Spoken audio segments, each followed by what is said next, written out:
Tak Coaches Development Program bol vedený Jonathanom Mainym.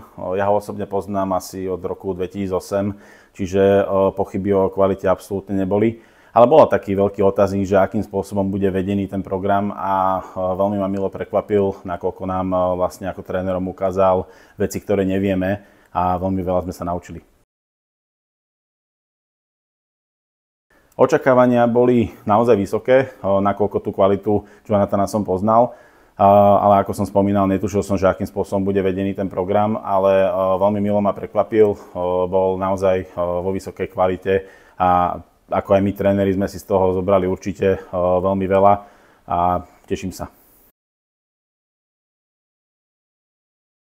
Odnášam si nové, nazvem to pracovné vzťahy, nakoľko my sme sa všetci, dá sa povedať, poznali veľmi dlhú dobu.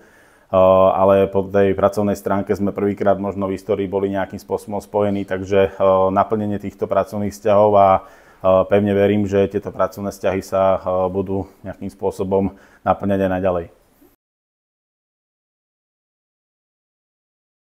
Tak ja dúfam, že Slovenská golfová asociácia sa pozrie na tento program veľmi pozitívne, za čo chcem aj veľmi pekne poďakovať, že sme mali šancu zúčastniť sa tohto programu. A ja veľmi dúfam, že ten, nazvem to Coaches Development Program Volume možno 2, bude niekedy na pláne, aj keď viem, že budžetovo není to jednoduchá záležitosť, ale nám to veľmi veľa dalo a dúfam, že takéto pokračovanie bude.